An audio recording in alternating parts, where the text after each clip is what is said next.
Good evening दोस्तों, मैं आपका दिनेश कुमार निराला निराला विद्या मंदिर पुपरी से आपका स्वागत करता हूं। आज आप लोग के बीच केमिस्ट्री का एक महत्वपूर्ण टॉपिक, केमिस्ट्री का पहला चैप्टर है रासायनिक अभिक्रिया और समीकरण। जी हां दोस्तों, केमिकल रिएक्शंस एंड इक्वेशंस बहुत ही महत्वपूर्ण है। तो आइए जुड़िए और इस चैप्टर से पूछे जाने वाले तमाम बोर्ड मॉडल क्वेश्चन आपको एक ही वीडियो में हम जो है कि रख रहे हैं। तो आइए गौर से ध्यान दीजिएगा। मेरा पहला क्वेश्चन है कि अभिक्रिया CaO प्लस H2O से मिलकर बनता है Ca और OH का होल ट्वाइस। किस प्रकार की अभिक्रिया है? क्वेश्चन पूछ रहा है किस प्रकार की अभिक्रिया है। तो यहां क्या हुआ है, कैल्शियम मोनोऑक्साइड और H2O दोनों संयोजन किए हैं, दोनों जुड़े हैं। तो यहां बना CaOH का होल ट्वाइस। तो इसमें संयोग किया, फिर ये अभिक्रिया तैयार हुई। इसीलिए यह कौन सी अभिक्रिया होगी दोस्तों? संयोजन अभिक्रिया। B is the right answer. चलिए इसी के साथ हम आगे की ओर आते हैं। अभिक्रिया से संबंधित एक क्वेश्चन आपके एग्जाम में निश्चित तौर पे रहेगा। क्वेश्चन कह रहा है कि श्वसन, बहुत पूछता है ये क्वेश्चन, श्वसन किस प्रकार की रासायनिक अभिक्रिया है? तो देखिए, श्वसन में हम ऊर्जा के रूप में कार्बन डाइऑक्साइड को मुक्त करते हैं। ऊर्जा यानी उष्मा के रूप में हम कार्बन डाइऑक्साइड को छोड़ते हैं। तो आप लोग को मैंने दो अभिक्रिया जो है कि बताया था कि वैसी रासायनिक अभिक्रिया जिसमें उष्मा का उत्सर्जन होता हो, जिसमें उष्मा का उत्सर्जन होता हो उसे उष्माक्षेपी अभिक्रिया कहते हैं। और जिसमें उष्मा का अवशोषण होता हो उसमें उसे उष्माशोषी अभिक्रिया कहते हैं। तो हम जब श्वसन की क्रिया करते हैं तो श्वसन में कार्बन डाइऑक्साइड का उत्सर्जन होता है, यानी कार्बन डाइऑक्साइड को मुक्त करते हैं। इसीलिए श्वसन कौन अभिक्रिया कहलाएगी? उष्माक्षेपी अभिक्रिया। तो चलिए दोस्तों, इसी के साथ और आगे की ओर बढ़ते हैं। और क्वेश्चन आपका नेक्स्ट क्वेश्चन है बोर्ड मॉडल क्वेश्चन कि निम्न में कौन एक विस्थापन अभिक्रिया का उदाहरण है? तो सबसे पहले समझेंगे कि विस्थापन अभिक्रिया मेरे दोस्त क्या होता है। तो वैसी रासायनिक अभिक्रिया जिसके अंतर्गत कोई तत्व किसी यौगिक के परमाणु को हटाकर स्वयं उसका स्थान ग्रहण कर लेता है, ऐसी अभिक्रिया को विस्थापन अभिक्रिया कहते हैं। तो चलिए यहां देखते हैं कि वह कौन सी समीकरण है जिसमें विस्थापन की क्रिया हो रही है। तो यहां देख लीजिए दोस्तों, एक बड़ी यौगिक टूटकर दो छोटे एवं नए यौगिक का निर्माण कर रही है। तो यह कौन सी अभिक्रिया होगी? एक बड़ा यौगिक टूटकर दो छोटे एवं नए यौगिक का निर्माण होगा। ये कौन सी अभिक्रिया हो जाएगी? तो वियोजन या अपघटन अभिक्रिया। यहाँ टूटने का कार्य हो रहा है ना। यहाँ देख लीजिए CaO जुड़ती है किससे? H2O से। तो यहां बन रहा है क्या? तो CaOH का होल ट्वाइस, है ना।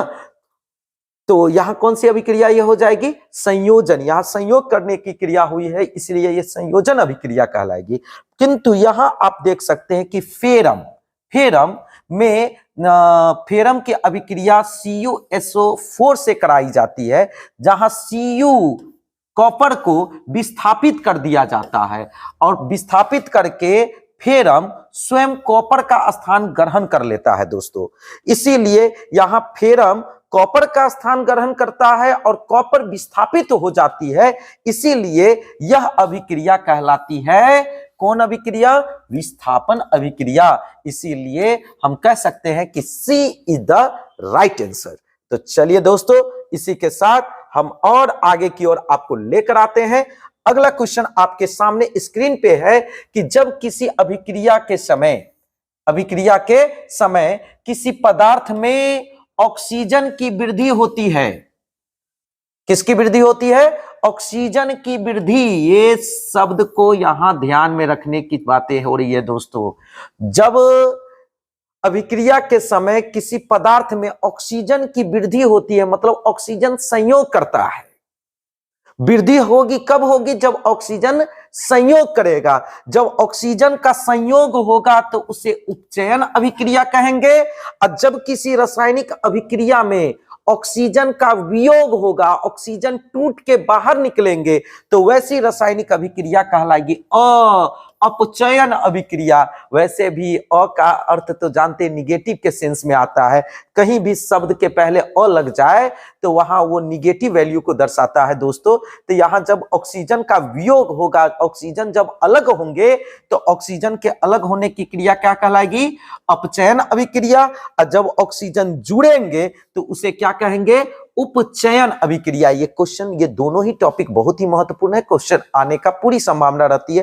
केवल मैं बोर्ड की बात नहीं कर रहा हूं, ये मैट्रिक लेवल से जुड़ा हुआ, जैसे पॉलिटेक्निक का एग्जाम है, ITI का एग्जाम है और स्कॉलरशिप का एग्जाम है, कई इंट्रांस एग्जाम है, उस सब के लिए ये इंपॉर्टेंट है दोस्तों।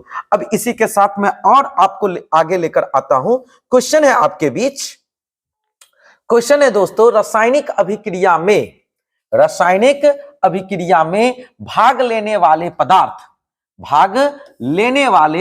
पदार्थ को क्या कहा जाता है? दोस्तों बहुत ही बेहतरीन क्वेश्चन आपके बीच कि रासायनिक अभिक्रिया में कोई पदार्थ यदि भाग लेता उसको क्या कहते हैं? तो उसको कहते हैं अभिकारक। भाग लेने वाले पदार्थ को क्या कहते हैं? अभिकारक। और जो प्रोडक्ट बनता है उसे क्या कहते हैं? तो उसे उत्पाद कहते हैं। जो भाग लेता है अभिकारक, और जो प्रोडक्ट बनता है उसे क्या कहते हैं? उत्पाद। ठीक ना? तो चलिए आगे बढ़ते हैं दोस्तों। इसी के साथ अगला क्वेश्चन आपके बीच स्क्रीन पे है कि 2H2 प्लस O2 है ना, से बना 2H2O, यानी कि जल के बनने की क्रिया हो रही है यहां पर। यहां हाइड्रोजन किसके साथ जुड़ रहा है? ऑक्सीजन के साथ जुड़कर एक नए यौगिक का निर्माण कर रहा है।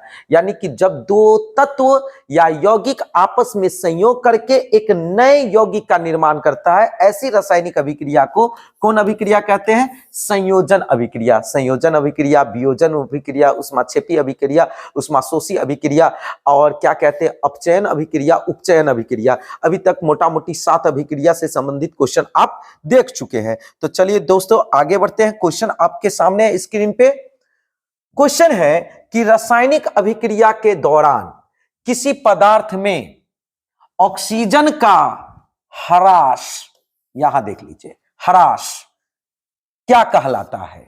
किसका ह्रास कह रहा है? ऑक्सीजन का ह्रास क्या कहलाता है? तो मैं आपको इसका बता चुका हूं, आप लोग अभी जस्ट ही बताया हूं, तो आप लोग इसका कमेंट बॉक्स में इसका आंसर देंगे। ह्रास मतलब होता है टूटना, अलग होना, है ना? तो ऑक्सीजन जब टूटकर अलग होगा तो कौन अभिक्रिया कहेंगे? उपचयन अभिक्रिया? उपचयन अभिक्रिया नहीं दोस्तों, उपचयन अभिक्रिया में ऑक्सीजन का संयोग होगा, ऑक्सीजन का योग होगा, ऑक्सीजन उस क्रिया में भाग लेंगे, उसको उपचयन अभिक्रिया कहेंगे। लेकिन जब ऑक्सीजन टूट के अलग होगा, वियोग होगा, उस अभिक्रिया को कौन अभिक्रिया कहेंगे? अपचयन अभिक्रिया। याद रखिएगा, ऑक्सीजन का चर्चा हो रहा है, इसीलिए ऑक्सीजन के ह्रास का चर्चा हो रहा है, अलग होने का चर्चा हो रहा है, इसलिए अपचयन अभिक्रिया इसका बिल्कुल सही जवाब होगा दोस्तों। इसी के साथ हम आगे की ओर बढ़ते हैं। क्वेश्चन आपके सामने स्क्रीन पे है कि रासायनिक अभिक्रिया के दौरान किसी पदार्थ में ऑक्सीजन का योग हो। देखिए दोस्तों यहां फिर आ गया उसी से संबंधित क्वेश्चन, ऑक्सीजन का योग हो तो उस अभिक्रिया को क्या कहेंगे? कमेंट बॉक्स में जवाब देंगे। हम इसके बारे में आपको अभी अभी बताया है। क्या कहेंगे दोस्तों?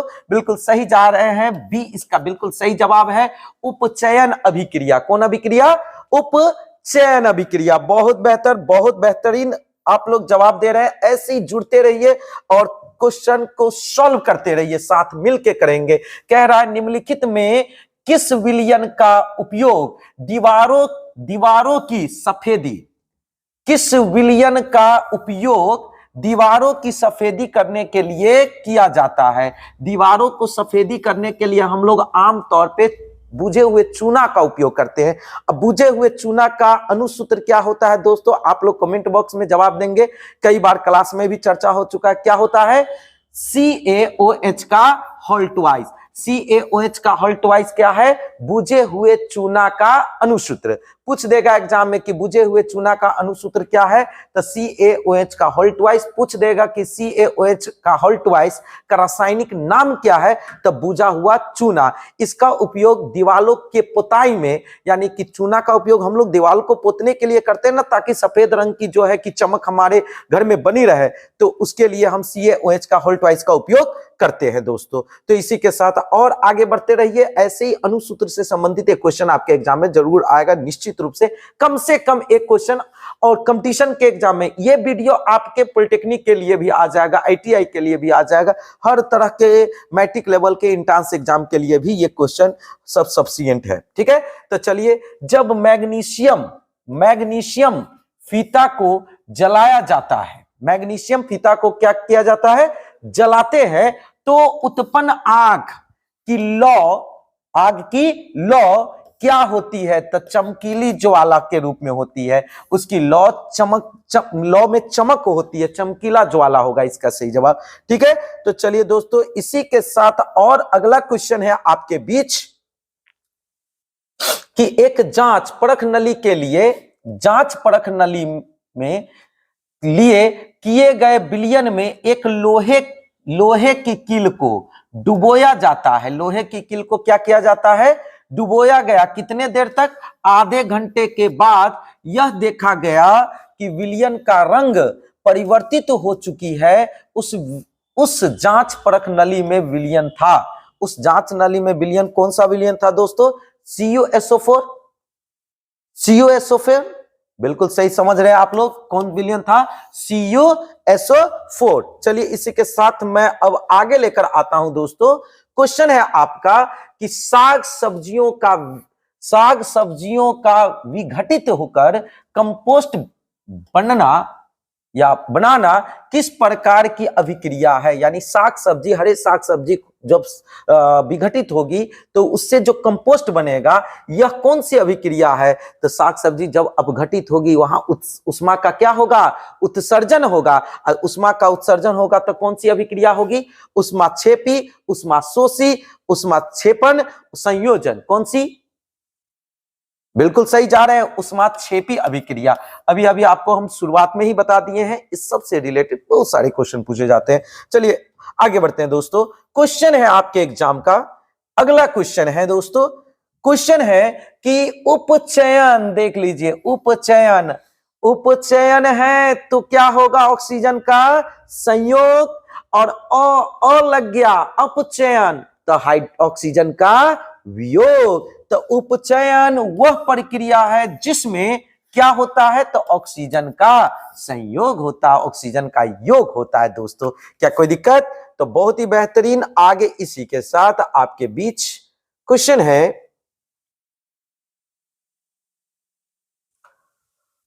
दोस्तों कि CuSO4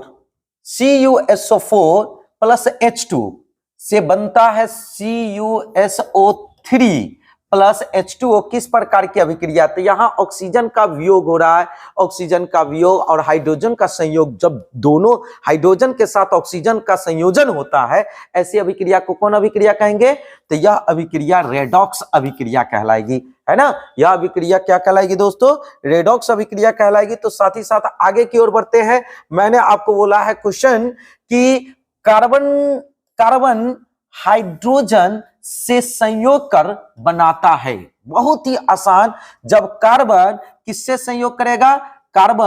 संयोग करेगा, हाइड्रोजन से, तो संयोग करके जब बनाएगा तो उसी को हम लोग कहते हैं हाइड्रोकार्बन।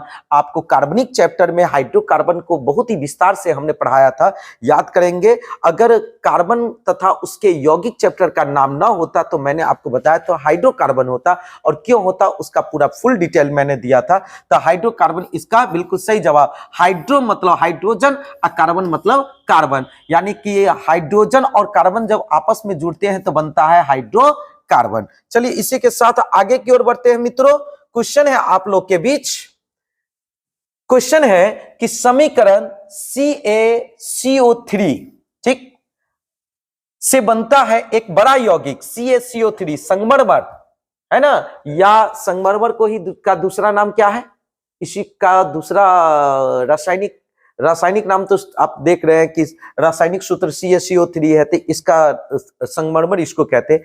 इसी का दूसरा है खड़िया, खड़िया का भी रासायनिक सूत्र क्या है, तो CaCO3। इसी बड़ा सा यौगिक है, ये टूट कर बनाता है CaO। CaO कैल्शियम मोनोऑक्साइड और CO2 कार्बन डाइऑक्साइड। यह किस प्रकार का समीकरण है दोस्तों, यह किस प्रकार का समीकरण है, तो एक बड़ा यौगिक टूटकर दो या दो से अधिक छोटे एवं नए यौगिक का निर्माण करेगा। टूटेगा, टूटेगा तो अलग होगा, इसे क्या कहते हैं, वियोजन या अपघटन अभिक्रिया। इसी को क्या कहते हैं दोस्तों, वियोजन या अपघटन अभिक्रिया, यानी A is the right answer. दोस्तों इसी के साथ और आगे की ओर बढ़ते हैं। क्वेश्चन है कि भोजन का पचना, बहुत बार इसको दोहराया तहराया गया है, भोजन का पचना किस प्रकार की अभिक्रिया है, विस्थापन, उपचयन, संयोजन, अपचयन। तो देखिए भोजन जब पचता है तो ग्लूकोज के अणु को कोशिका अवशोषित कर लेती है और कोशिका अवशोषित करके उसको भेजती है माइटोकॉन्ड्रिया में, जहां माइटोकॉन्ड्रिया में उस भोजन के साथ ऑक्सीजन का संयोग होता है और पूर्ण ऑक्सीकरण की क्रिया होती है माइटोकॉन्ड्रिया में, जिससे बनता है कार्बन डाइऑक्साइड, जल, ATP ऊर्जा और इथेनॉल। यानी कि ऊर्जा इतने मात्रा में बनती है माइटोकॉन्ड्रिया में, इसीलिए कोशिका का ऊर्जा गृह माइटोकॉन्ड्रिया को कहा जाता है दोस्तों, ठीक ना। लेकिन यहां जो है ग्लूकोज के अणु के साथ ऑक्सीजन क्या किया है, संयोग किया है, तभी तो ऑक्सीकरण की क्रिया हुई है। तो संयोग, जहां ऑक्सीजन संयोग करे उस अभिक्रिया को क्या कहेंगे, उपचयन अभिक्रिया, उपचयन अभिक्रिया। B is the right answer. तो चलिए दोस्तों इसी के साथ क्वेश्चन है आपका, क्वेश्चन आगे हम आपको दूसरा चैप्टर, अगला क्वेश्चन दूसरे चैप्टर से हम आपको देने जा रहे हैं दोस्तों। यह चैप्टर इस पूरे केमिस्ट्री क्लास 10th के रीढ़ की हड्डी आप इसको मान सकते हैं। यह चैप्टर है दोस्तों अम्ल भस्म तथा लवण। जी हाँ दोस्तों, एसिड, बेस्ड एंड साल्ट। तो चलिए इस चैप्टर से संबंधित सारे के सारे बोर्ड मॉडल क्वेश्चन आपको एक ही स्थान पे मिल जाएंगे। काफी लंबा चैप्टर है, काफी महत्वपूर्ण चैप्टर है, भर भर के क्वेश्चन इससे आपके एग्जाम में देखने को मिलेगा, चाहे वो आपके बोर्ड का एग्जाम हो, चाहे बोर्ड के बाद जो मैट्रिक से रिलेटेड जितने भी कंपटीशन का एग्जाम है, उस सारे एग्जाम के लिए इस चैप्टर से बहुत सारे क्वेश्चन आपको देखने को मिल सकते हैं। तो इसका अगला क्वेश्चन है दोस्तों कि जल में घुलनशील भस्म, जल में घुलनशील भस्म क्या कहलाता है। तो जब भस्म को हम जल में घोल देते हैं तो उसको कहते हैं क्षार, जो स्वाद में कड़वा होता है, अम्ल जो स्वाद में खट्टा होता है, लवण जो स्वाद में नमकीन होता है दोस्तों। तो जल में घुलनशील भस्म क्या कहलाता है, क्षार। और क्षार को जब गर्म करेंगे तो जल तो गायब हो जाएगा, क्षार को गर्म करने पर जो प्राप्त होता है उसे भस्म कहते हैं। भस्म को जल में घोल देंगे तो क्षार, क्षार को गर्म करेंगे तो वो क्या कहलाएगा, भस्म कहलाएगा। दोनों ही क्वेश्चन हम आपको बता रहे हैं, दो तरह के क्वेश्चन कि घुलनशील भस्म को क्या कहते हैं, क्षार। क्षार को गर्म करने पर, यानी कि क्षार जो होगा द्रव अवस्था में पाया जाएगा, और क्षार को गर्म करने से जो प्राप्त होता है उसको क्या कहेंगे, भस्म। तो इसी के साथ अब आगे की ओर बढ़ते हैं दोस्तों। क्वेश्चन है इससे जुड़ा हुआ कि सोडा एस का रासायनिक सूत्र क्या है। सोडा एस का रासायनिक सूत्र क्या है, Na2CO3 NaCl CaCO3 NaHCO3। क्या बोलेंगे, कमेंट बॉक्स में जवाब देंगे। सोडा एस एक रासायनिक सूत्र इससे पूछा ही जाएगा, तो क्या जवाब देंगे, Na2CO3 इसका बिल्कुल सही जवाब होगा, है कि नहीं। तो चलिए इसके आगे बढ़ते हैं। क्वेश्चन है आपका, क्वेश्चन है दोस्तों कि निम्नलिखित में कौन विजातीय यौगिक है। कौन यौगिक, विजातीय यौगिक। चूना पत्थर, प्लास्टर ऑफ पेरिस। तो जान लीजिए, एक ही शब्द में समझ लेंगे किसको कहते हैं विजातीय यौगिक, प्लास्टर ऑफ पेरिस को। किसको कहेंगे बाबू, प्लास्टर ऑफ पेरिस को। तो आगे बढ़ते हैं दोस्तों। क्वेश्चन है आपके बीच, क्वेश्चन है कि बेकिंग सोडा, जी हाँ, जो जिस सोडा का उपयोग पाव रोटी, केक, डबल रोटी इस सबको फुलाने में, स्पंजी बनाने में किया जाता है, तो आप समझेंगे कि बेकिंग सोडा का रासायनिक सूत्र क्या है ना? NaHCO3। क्या कहेंगे? NaHCO3। NaHCO3 किस किस का रासायनिक यौगिक कह सकते हैं? बेकिंग सोडा तो आप लोग जान लिए, किंतु आपको मैं बताऊं खाने वाला सोडा, है ना, खाने वाला सोडा भी करके पूछ दे तो भी आप बोलेंगे NaCO3। खाने वाला सोडा का रासायनिक नाम है सोडियम बाइकार्बोनेट। क्या बोलेंगे? Sodium bicarbonate. सोडियम बाइकार्बोनेट का रासायनिक सूत्र है NaHCO3। अगर मान लीजिए खाने वाला सोडा को पूछ देगा कि गर्म करने से कौन सोडा प्राप्त होता है, यानी सोडियम बाइकार्बोनेट को गर्म करने से कौन सा सोडा प्राप्त होता है, तो धोबिया सोडा प्राप्त होता है। धोबिया सोडा का कपड़ा धोने में इस्तेमाल किया जाता है। जिस धोबिया सोडा का रासायनिक नाम है क्या? तो सोडियम कार्बोनेट। बाई हट जाएगा, गर्म करने से बाई हट जाएगा।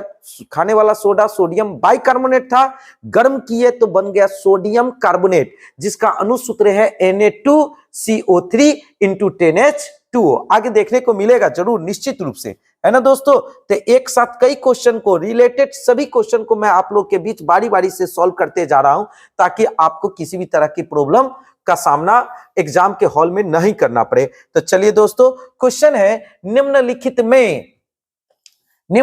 में कौन संक्षारक अम्ल है? दोस्तों क्या बोले हैं? निम्नलिखित में कौन संक्षारक अम्ल है? संक्षारक अम्ल किसको कहते हैं? कमेंट बॉक्स में जवाब देंगे। मेथेनोइक अम्ल को, मेथेनोइक अम्ल को नहीं, बिल्कुल सही। सल्फ्यूरिक अम्ल को, सल्फ्यूरिक अम्ल को, एथेनोइक अम्ल को, इनमें से कोई नहीं। बिल्कुल सही जा रहे हैं, सल्फ्यूरिक अम्ल इसका सही आंसर होगा दोस्तों। सल्फ्यूरिक अम्ल, सल्फ्यूरिक अम्ल को क्या कहते हैं? संक्षारक अम्ल कहते हैं दोस्तों, है ना। अब आइए दोस्तों, क्वेश्चन है आपके बीच, milk of magnesia, milk of magnesia का पीएच मान कितना होता है? मिल्क ऑफ मैग्नीशिया का पीएच मान 10.5 होता है दोस्तों। याद रखिएगा, आपको पीएच मान से संबंधित क्वेश्चन जरूर पूछे जाएंगे। मैं आपको कुछ इस चैप्टर से जुड़ा हुआ, जिससे कई ऑब्जेक्टिव क्वेश्चन निकलते हैं, शॉर्ट वीडियो उसका बना देता हूं इधर साइड में।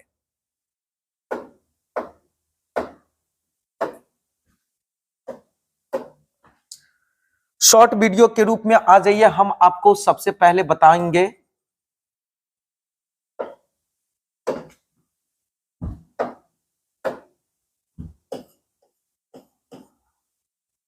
अम्ल को लेकर।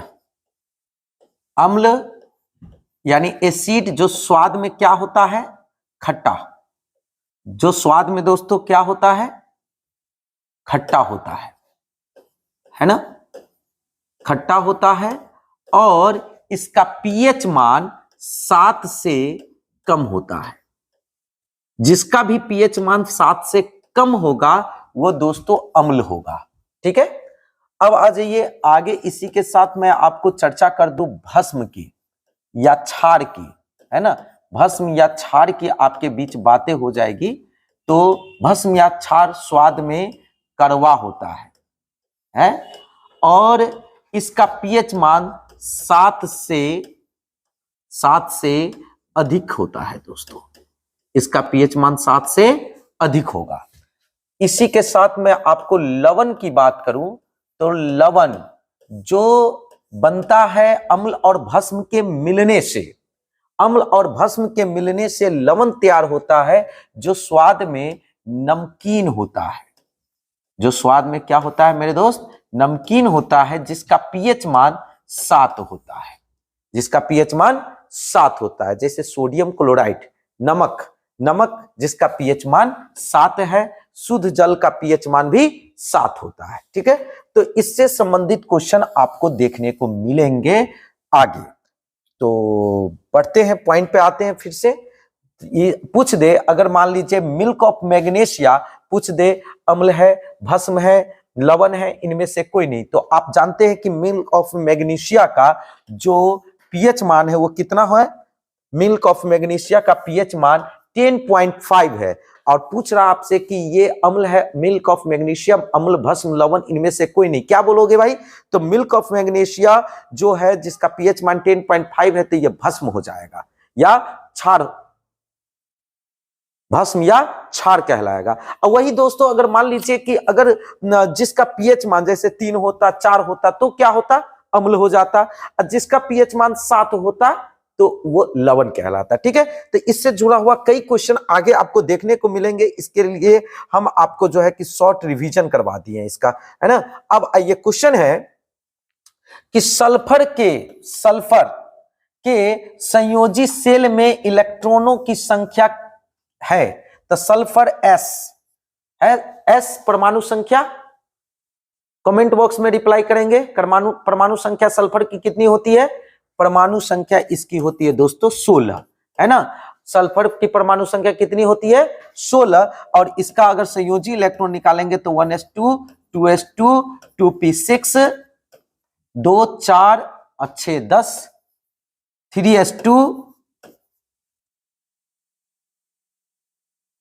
3s2 और 3p, है ना, 12 और 4 16। फर्स्ट ऑर्बिट, है ना, ये सेकेंड ऑर्बिट, और ये टोटल कितने ऑर्बिट हो जाएंगे? Third orbit. तो सबसे बाहरी कक्षा हो जाएगी तीसरी कक्षा में कितने इलेक्ट्रॉन है दोस्तों? तीसरी कक्षा में इलेक्ट्रॉन की संख्या आप लोग देख रहे हैं 2 और ये 4, 2 और 4 यानी कि कुल मिलाकर संयोजी इलेक्ट्रॉन कितने हो जाएंगे? 6, यानी D is the right answer. D इसका बिल्कुल सही जवाब होगा दोस्तों, है कि नहीं। सल्फर में संयोजी इलेक्ट्रॉन की संख्या कितनी हो जाएगी? 6। इसी के साथ आगे बढ़ते हैं।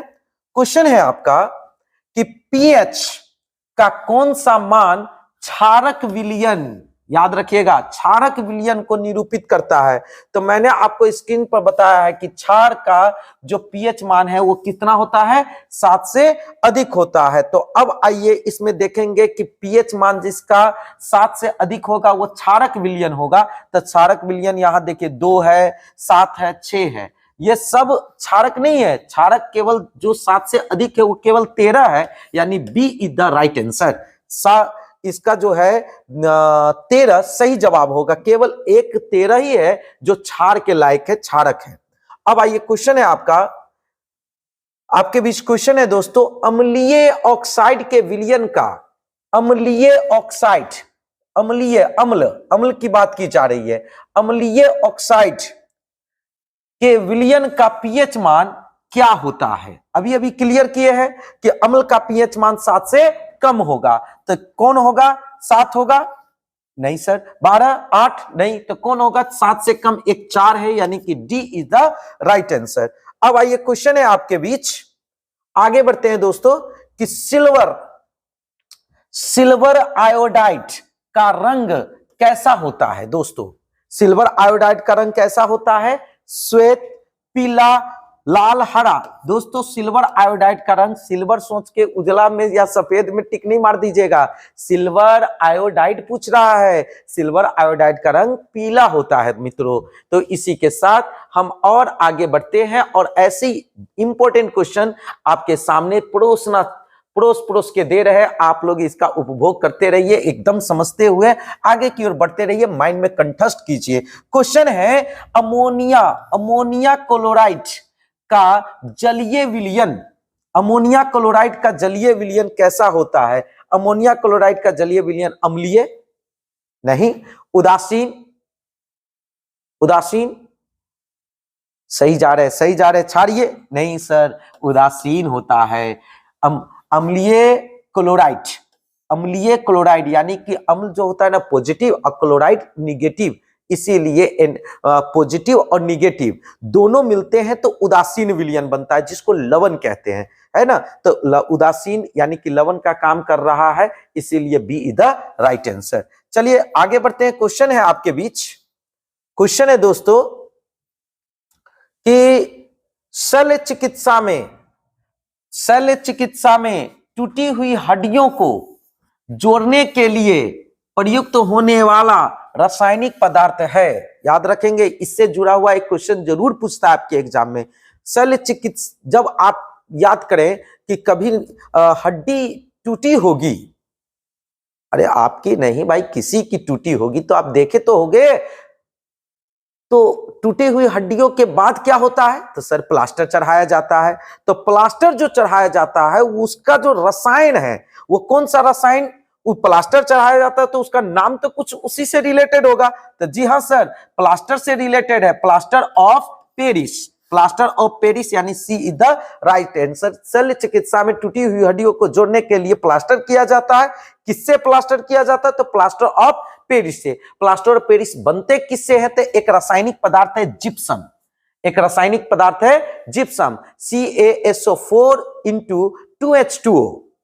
इसका अनुसूत्र क्या है? CaSO4 into 2H2O। दोस्तों ये जिप्सम का अनुसूत्र है। आगे आपको इससे रिलेटेड क्वेश्चन जरूर मिलेंगे, है ना। ये जिप्सम को जब 120 डिग्री सेल्सियस ताप पर, यानी जिप्सम हो गया CaSO4 इंटू 2H2O, जब इसके दो अणु के साथ हम जिप्सम के दो अणु के साथ जब 120 डिग्री सेल्सियस ताप पर गर्म करते हैं तो इससे प्राप्त होता है प्लास्टर ऑफ पेरिस। यानी कि प्लास्टर ऑफ पेरिस क्या? तो CaSO4 इन का होल ट्वाइस इंटू H2O प्राप्त होता है। ये प्लास्टर ऑफ पेरिस है। प्लास्टर ऑफ पेरिस का शॉर्ट नेम है POP। POP का नाम आप लोग बहुत सुने होइएगा। मकान सबका जो है डेकोरेशन आजकल POP से ज्यादातर हो रहे हैं, है ना। इसीलिए ये जो POP आप लोग सुनते हैं ना, ये प्लास्टर ऑफ पेरिस ही है, प्लास्टर ऑफ पेरिस ही है कि नहीं, जिसका अनुसूत्र है CaSO4 का whole twice into H2O plus इससे निकल जाते हैं जल के कितने? 2 2 4, जिसमें एक जल के अणु का प्रयोग हुआ, बचा कितना? 3H2O। 3H2O जब 120 डिग्री सेल्सियस पे गर्म करेंगे तो 3 जल के अणु जो है वाष्पीकृत हो जाएंगे। दोस्तों तो आप इससे रिलेटेड तो समझ गए। आपसे पूछ सकता है कि किस रसायन के हेल्प से, की मदद से प्लास्टर ऑफ पेरिस बनता है, तो उस रसायन का नाम पूछ देगा तो क्या बोलेंगे? जिप्सम। पूछ देगा जिप्सम का अनुसूत्र क्या है, तो CaSO4 इंटू 2H2O। पूछ देगा कि प्लास्टर ऑफ पेरिस का अनुसूत्र क्या है, तो CaSO4 का होल ट्वाइस इंटू H2O। एकदम क्लियर है। बोल देगा कि प्लास्टर ऑफ पेरिस का उपयोग कहां किया जाता है, तो टूटी हुई हड्डियों को जोड़ने में, क्या कहते हैं, मकानों के डेकोरेशन में, मूर्तियों के सांचा बनाने में, प्रयोगशाला में छिद्रों को बंद करने में, भिन्न भिन्न क्षेत्रों में प्लास्टर ऑफ पेरिस का उपयोग किया जाता है। दोस्तों तो चलिए, आप चाहे तो इसका स्क्रीनशॉट ले सकते हैं। बहुत ही इंपॉर्टेंट प्लास्टर ऑफ पेरिस से संबंधित सारे क्वेश्चन यहां डाल दिए हैं। चलिए इसी के साथ हम और आगे की ओर बढ़ते हैं। क्वेश्चन है आपके बीच, क्वेश्चन है कि किस पीएच मान वाला विलयन सबसे अधिक अम्लीय होगा। तो देखिए, जैसे जैसे अम्ल की मात्रा घटेगी, जैसे 7 से कम होता है, 7 तो लवण है, और 7 से कम अगर 6 पॉइंट, अगर मान लीजिए 7 है, 6.7 या 6.9 मान लेते हैं, तो इसका मतलब क्या कि ये अम्ल में अम्लीय गुण बहुत कम है। थोड़ा सा 0.1 बढ़ जाएगा तो ये अम्ल से लवण बन जाएगा जो है कि, यानी कि जिसका जितना कम वैल्यू होगा, अगर हम बात कर ले 1 की, तो 1 इस 7 में सबसे कम वैल्यू किसकी हो गई? 1 की। जितनी वैल्यू घटेगी उतनी अम्ल का वैल्यू बढ़ेगा। 7 तो लवण है, उसकी निश्चित संख्या है, किंतु दोस्तों अगर मान लीजिए 7 से जितनी वैल्यू बढ़ेगी, जैसे कि क्षार की वैल्यू होती है 7 से अधिक, कहां तक? 14 तक। तो जैसे जैसे 7 से बढ़ते बढ़ते 14 जाएगी तो क्षार की मैक्सिमम वैल्यू हो जाएगी 14, यानी जिसकी 14 होगी, 14 पीएच मान होगा जिसका, जिस पदार्थ का भी, उसमें कड़वापन का गुण बहुत ज्यादा होगा, और जिसका अम्लीय गुण 1 होगा उसमें खट्टापन का गुण बहुत ज्यादा होगा। बात समझ गया? एकदम क्लियर है दोस्तों। तो इसीलिए पूछ रहा है क्वेश्चन कि किस पीएच मान वाला विलयन का सबसे अधिक अम्लीय होगा। तो सबसे अधिक देखिए यहां 1 2 3 4 ऑप्शन 4 तक गए हैं। तो आप ये बताएं कि इसमें इसका राइट आंसर कौन सा होना चाहिए। बिल्कुल सही जवाब आप लोग दे रहे हैं 1। ए जिसकी वैल्यू 1 वही है राइट आंसर, यानी जिसकी जितनी कम होगी वो उतना ज्यादा अम्लीय होगा। तो चलिए दोस्तों इसी के साथ हम आगे की ओर बढ़ते हैं। क्वेश्चन आपका अगला है कि काली चूना मुक्त नमक है। काली चूना मुक्त नमक है कौन? CaOH का होल ट्वाइस नहीं भाई, CaCO3 नहीं बाबा, CaHCO3 का होल थ्राइस नहीं बाबा। ये कैल्शियम मोनोऑक्साइड जो है CaO, ये काली चूना मुक्त नमक का अनुसूत्र है। क्या कोई दिक्कत? एकदम क्लियर जा रहे हैं। तो चलिए इसी के साथ हम और आगे बढ़ते हैं और ऐसे ही बेहतरीन टॉपिक एक साथ आपके बीच ले आते हैं। क्वेश्चन है आप लोग के बीच, आयोडीन युक्त नमक है NaCl प्लस Ki नहीं, NaCl प्लस KiO3 नहीं। अरे भाई ये भी सही होगा, ये भी सही होगा, ये दोनों ऑप्शन दिया, हाँ दोनों है, यानी कि C is the right answer. C is the right answer, यानी कि आयोडीन युक्त जो नमक होती है ना मित्रों, उसमें सबसे इंपॉर्टेंट क्या है आयोडीन की। ये इससे भी ज्यादा इंपॉर्टेंट क्वेश्चन आपको मैं बताता हूं आयोडीन से संबंधित, कि आयोडीन की कमी से कौन सा रोग होता है। याद रखिएगा ये बहुत ज्यादा एग्जाम में पूछे जाने वाला क्वेश्चन है। आयोडीन की कमी से कौन सा रोग होता है? घेघा रोग। किस ग्रंथि के द्वारा? थायराइड ग्रंथि के द्वारा। किस ग्रंथि के द्वारा?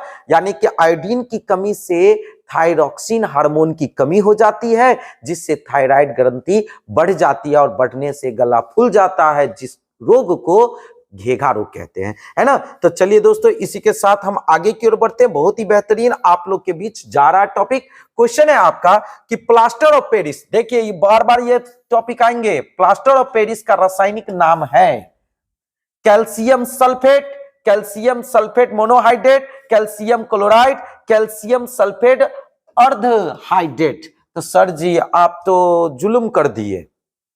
क्या भाई, क्या जुल्म कर दिए? आप तो हिंदी में आप इसका रासायनिक नाम ही नहीं बताएं। हम लोग को तो बता दिए, रासायनिक सूत्र बता दिए, आप रासायनिक नाम कहां बताए? आप तो बताए थे CaSO4 का होल ट्वाइस इंटू H2O, यही तो बताए थे सर।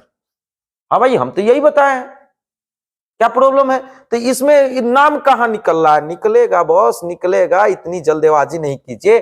कह रहा है कैल्शियम सल्फेट, तो calcium Ca sulphate SO4, calcium sulphate हो गया अर्ध, 1/2 को ही अर्ध कहते हैं बॉस, अर्ध।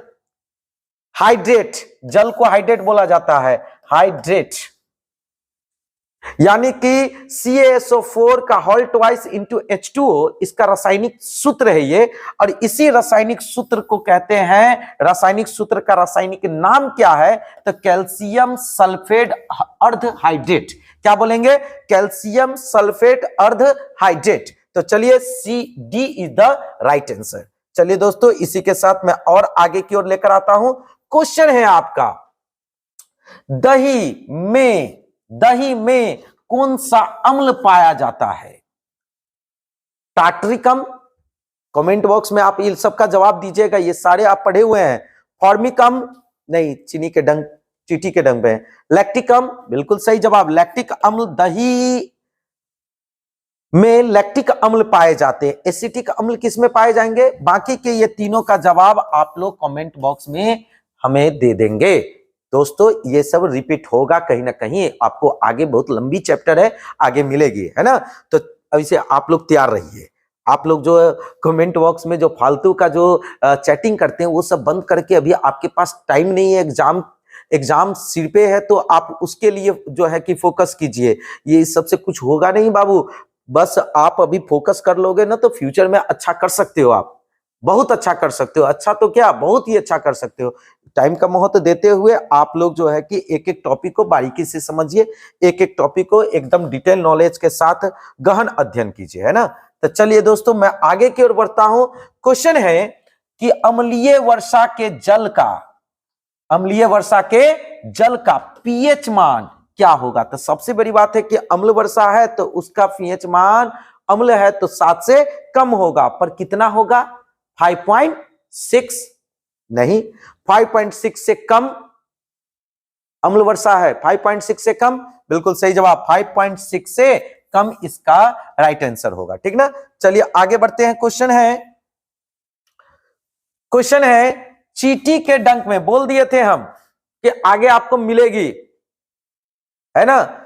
चींटी के डंक में कौन सा अम्ल पाया जाता है।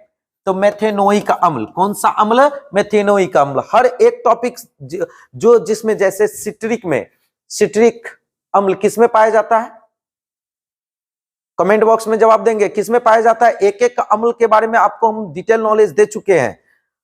एथेनोइक अम्ल किसमें पाया जाता है, ऑक्जेलिक अम्ल किसमें पाया जाता है, ये सब दोस्तों रिसेंट में बीपीएससी का एग्जाम हुआ था, उस बीपीएससी के एग्जाम में पूछे हुआ था ये ऑक्जेलिक अम्ल को लेकर, है कि नहीं। आप लोग इसका एकदम कमांड कर लीजिए, ये फ्यूचर प्लान के लिए भी आपको बहुत परफेक्ट वीडियो रहेगा। ये सब हर लेवल के एग्जाम, ये बोर्ड का भी क्या है, कॉम्पिटिटिव एग्जाम ही तो है, बहुत बड़ा कॉम्पिटिटिव एग्जाम है, लाखों की संख्या में बच्चे बैठते हैं, उसमें से कुछ ही बच्चे टॉपर होते हैं, है ना। तो इसीलिए दोस्तों मैं आपको बताऊं कि ये एक प्रकार का कंपटीशन की ही तैयारी कर रहे हैं, और एक बार आप बोर्ड के पर्पस पे भी तैयारी कर लेते हैं तो आगे यही एग्जाम के लिए भी आपको जो है, कई एग्जाम के लिए इसकी तैयारी आपको साथ दे देगी। तो चलिए दोस्तों इसी के साथ मैं और आगे बढ़ता हूं। क्वेश्चन है आपके बीच, क्वेश्चन है दोस्तों आपके बीच, प्लास्टर ऑफ पेरिस का रासायनिक सूत्र है। प्लास्टर ऑफ पेरिस का रासायनिक सूत्र आपको पूरे डिटेल के साथ दे दिया हूं, क्या है, CaSO4 का होल ट्वाइस, CaSO4 का होल ट्वाइस इंटू H2O, है ना।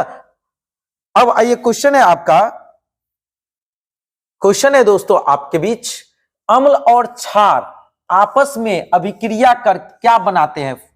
सबसे पहले ही आपको वीडियो में बता दिया है कि अम्ल और क्षार के मिलने से क्या बनते हैं, लवण।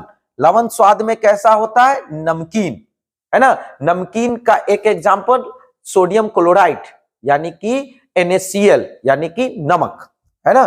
चलिए दोस्तों क्वेश्चन है आगे आपका कि बुझा हुआ चूना, फिर से आगे आपके सामने बुझा हुआ चूना है CaOH का होल ट्वाइस, क्या होगा, CaOH का होल ट्वाइस। इससे पहले भी पूछे हुआ था कि किसका उपयोग दीवार को चमकाने में उसकी पुताई के लिए की जाती है, तो उसके लिए भी था बुझा हुआ चूना CaOH का होल ट्वाइस। तो आगे बढ़ते हैं दोस्तों, क्वेश्चन है आपके बीच,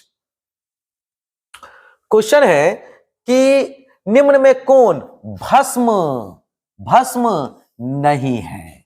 याद रखिएगा भस्म कौन नहीं है, तो CaO नहीं भाई, NaCl लवण को कहते हैं, सोडियम क्लोराइड ये लवण है, कैल्शियम मोनोऑक्साइड ये भस्म है, NaOH सोडियम हाइड्रोक्साइड ये भी भस्म है, और Ca कैल्शियम, है ना।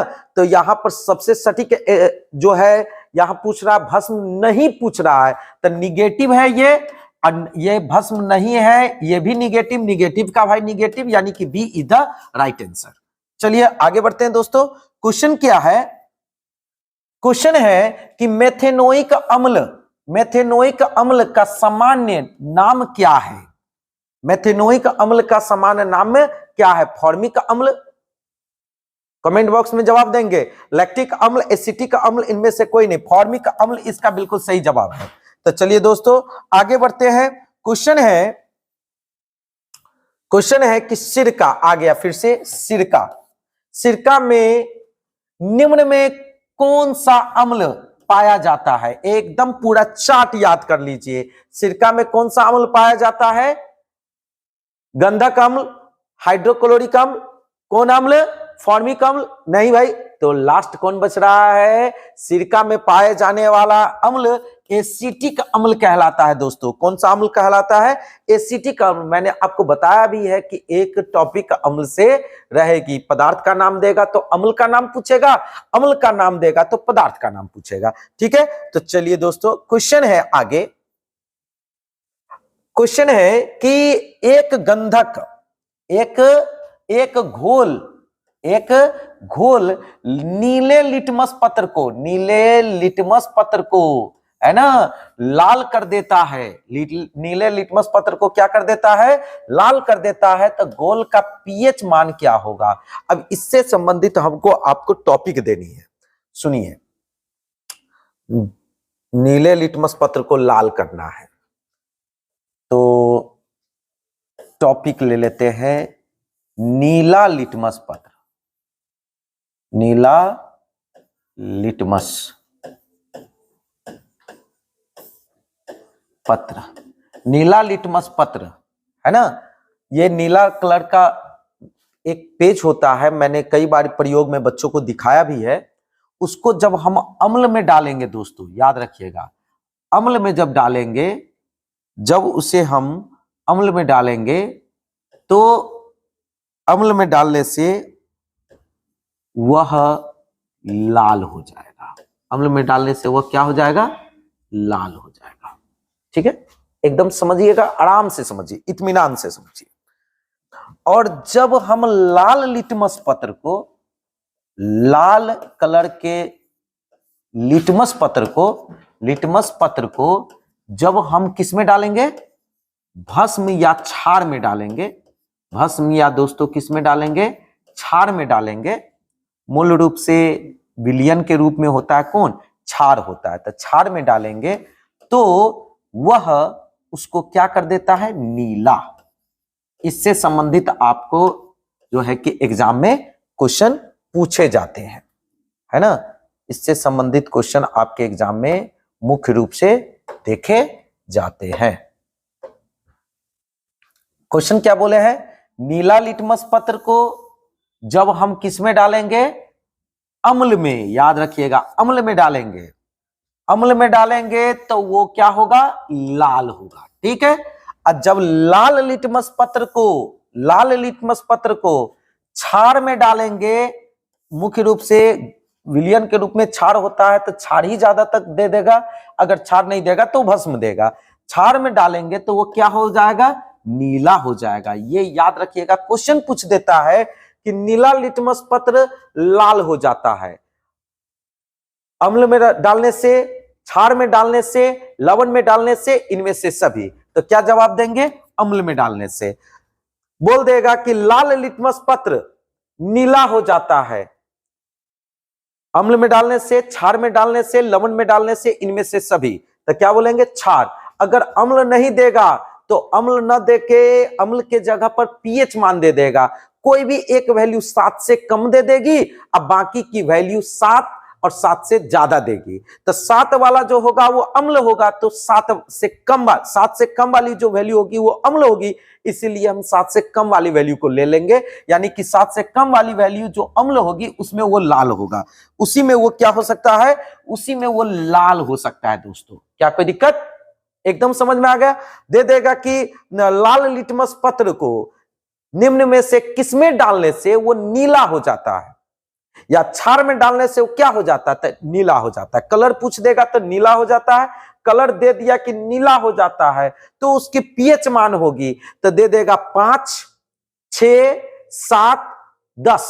तो क्या हो जाएगा? 7 से अधिक एक वैल्यू है जो कि क्षार की वैल्यू है 10 उसका सही जवाब होगा। यानी कि इस पैटर्न से ही घुमाकर आपको जो है कि क्वेश्चन पूछेंगे, और ये दोनों ही टॉपिक से क्वेश्चन आपके एग्जाम में निश्चित तौर पे देखने को मिलेगा दोस्तों। नीला लिटमस पत्र अम्ल में डालने से लाल होता है, लाल लिटमस पत्र को क्षार में डालने से वो क्या हो जाता है दोस्तों? वो नीला हो जाता है कि नहीं? तो चलिए आगे की ओर बढ़ते हैं। क्वेश्चन कह रहा है कि एक घोल नीले लिटमस पत्र को, किस लिटमस पत्र को, नीले लिटमस पत्र को लाल कर देता है तो उसका पीएच मान क्या होगा? तो लाल कर दे रहा है मतलब कि नीला को लाल कर दे रहा है मतलब वो अम्ल है, अम्ल है तो उसका पीएच मान कितना होगा? 7 से कम होगा, यानी कि 2 जो है 2 इसका सही आंसर है, ए इज द राइट आंसर। चलिए दोस्तों, इसी के साथ मैं और आगे की ओर बढ़ता हूं। क्वेश्चन है आपका कि निम्नांकित यौगिक में कौन अम्ल है? निम्नांकित यौगिक में कौन अम्ल है? CuO नहीं, H2SO4, जी बिल्कुल सही बात है, H2SO4 अम्ल का नाम है, ठीक ना। अब आइए दोस्तों, क्वेश्चन है कि निम्नलिखित में कौन क्षारीय ऑक्साइड है? क्षारीय ऑक्साइड SO2, क्षारीय ऑक्साइड SO2 नहीं, NO2 नहीं भाई, P2O5 क्षारीय ऑक्साइड है, ठीक ना दोस्तों। अब आइए क्वेश्चन है बेकिंग पाउडर एक मिश्रण है, बेकिंग पाउडर एक मिश्रण है। याद कीजिएगा, बेकिंग पाउडर का हमने आपको अनुसूत्र बताया था, रासायनिक सूत्र बताया था, क्या बताया था? NaHCO3। तो बेकिंग पाउडर का अनुसूत्र NaHCO3, और यह पाचन की क्रिया में भी मदद करती है, गैस की अम्लीयता को दूर करने में भी यह काम करती है, क्योंकि बेकिंग पाउडर NaHCO3 के साथ साथ उसमें मिली होती है एसिटिक अम्ल। कौन अम्ल दोस्तों? एसिटिक अम्ल। सही जा रहे हैं क्या? नहीं, टार्टरिक अम्ल। दो पॉइंट है, टार्टरिक अम्ल और एसिटिक अम्ल, है ना।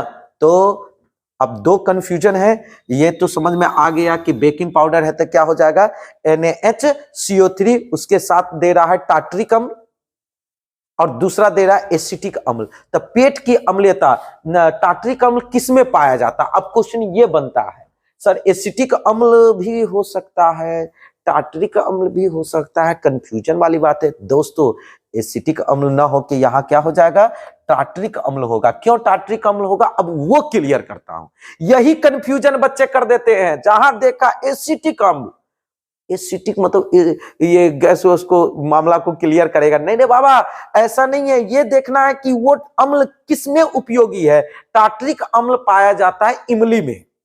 दोस्तों याद रखिएगा, टार्टरिक अम्ल में कौन सा अम्ल पाया जाता है? टार्टरिक अम्ल किसमें पाया जाता है? तो इमली में पाया जाता है, और इमली पाचन क्रिया के लिए बहुत उपयोगी होता है। इसीलिए देखिएगा, लड़कियों को गुपचुप पर ज्यादा ध्यान देगी, है ना। अब देखिएगा, बहुत फोकस रहता है गुपचुप, जहां देखिए वो सड़क के किनारे भी लग जाएगी, कोई टेंशन नहीं है कि नहीं। अब बाकी कहिएगा कि कुछ दूसरा, कोई भी ठेला का दूसरा सामान कहिएगा खा लेने के लिए, बचका उचका, नहीं, मैं ऐसा तेल वेल वाला सामान, और वो भी रोड के साइड में, मैं नहीं खाती ये सब, है ना। मुझे ये सब सूट नहीं करता, मुझे तो आता है पैक होके, बस घर पे थोड़ा सा खा लेती हूँ, बस उससे ज्यादा कुछ नहीं। लेकिन जहां गुपचुप की बात आएगी, गुपचुप में पाया जाता है इमली, और इमली में होता है टार्टरिक अम्ल, देख देखिए, और ये गैस के लिए फायदेमंद होता है, गैस नहीं बनने देता है, ठीक ना। तो इसीलिए दोस्तों, बेकिंग पाउडर में किस किस का मिश्रण है? तो NaHCO3 यानी सोडियम बाइकार्बोनेट प्लस टार्टरिक अम्ल का, D is the right answer. चलिए, बहुत बहुत धन्यवाद। आगे बढ़ते हैं। ऐसे ही क्वेश्चन है आपका अगला कि सिल्वर क्लोराइड का रंग, फिर से आ गया सिल्वर क्लोराइड, इससे पहले भी बोले थे सिल्वर क्लोराइड है, सिल्वर रहता तो उजला, और सिल्वर क्लोराइड है तो इसका रंग क्या हो जाएगा दोस्तों? पीला। क्या हो जाएगा बाबू? पीला। अब आइए दोस्तों, मैंने आगे बढ़ा, क्वेश्चन है आपका, नेक्स्ट क्वेश्चन है कि निम्नलिखित में लवण कौन है? तो लवण तो बता ही दिए हैं, लवण है सोडियम क्लोराइड, NaCl। लवण का के रूप में कौन है? NaCl, सोडियम क्लोराइड, जिसको नमक कहते हैं, साधारण नाम हो जाएगा नमक। क्वेश्चन है कि तुतिया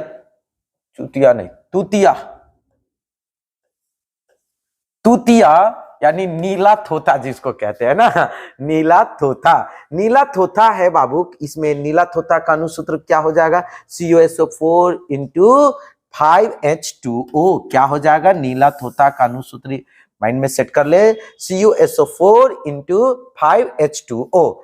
अब इसी के साथ और आगे की ओर बढ़ते हैं। नेक्स्ट क्वेश्चन आपके स्क्रीन पे है, गंधक की परमाणु संख्या। गंधक की परमाणु संख्या कितनी होती है? 14, 15, 16, 17।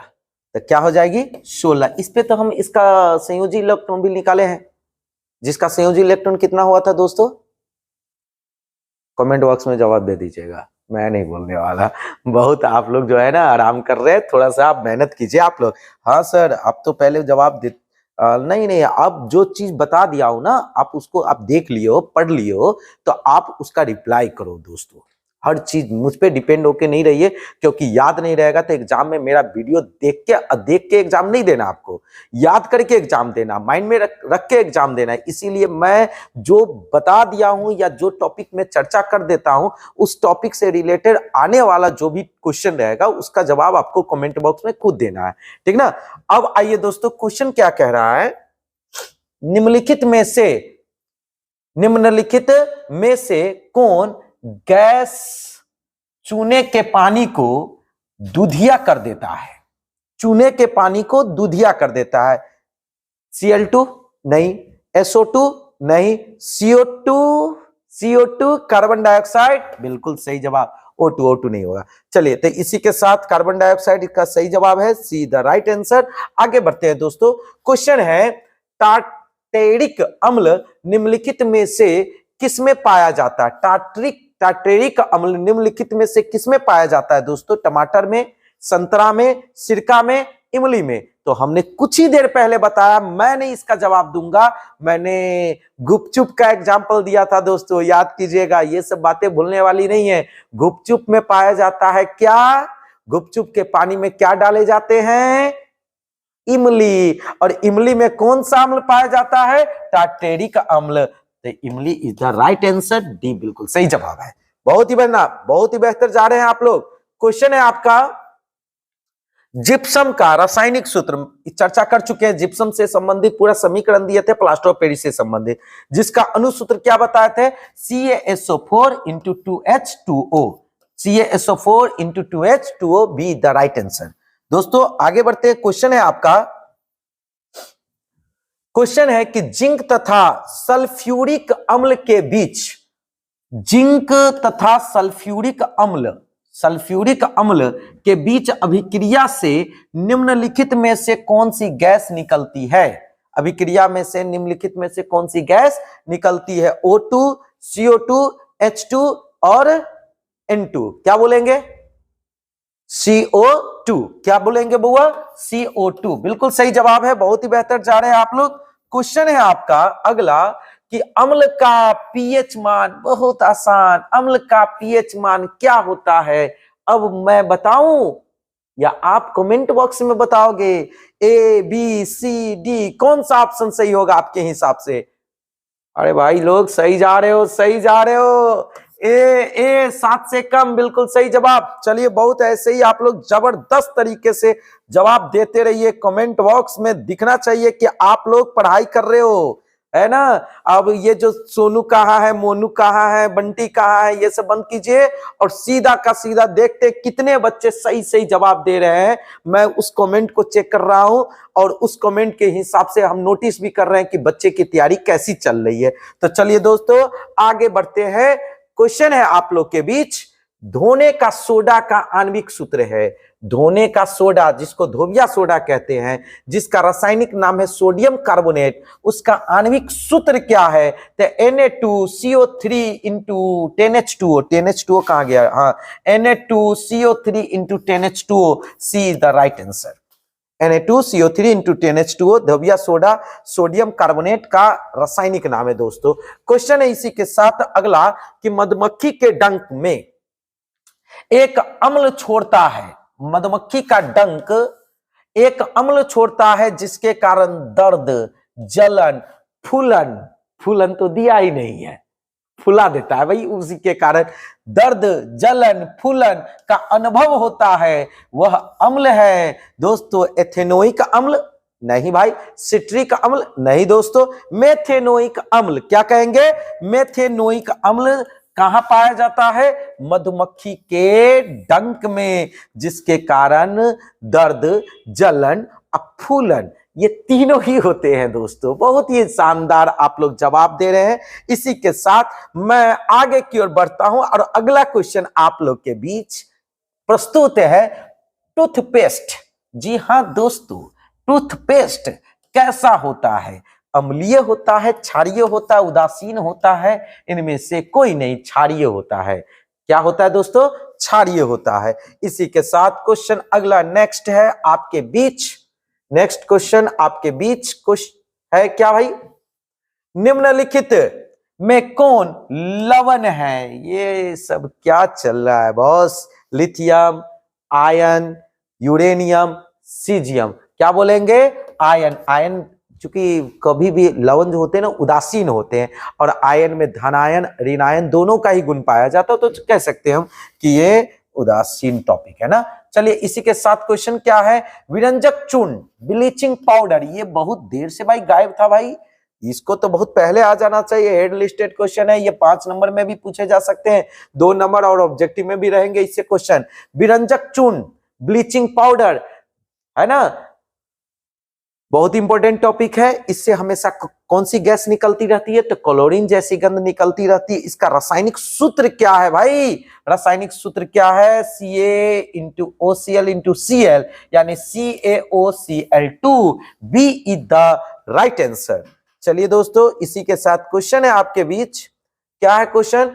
कौन सा पदार्थ लाल लिटमस को, फिर से आ गया एक टॉपिक, कौन सा पदार्थ लाल लिटमस को क्या कर देता है? नीला कर देता है। तो हम आपको बताए थे लाल लिटमस को नीला कर देता है तो वह कौन सा पदार्थ होगा?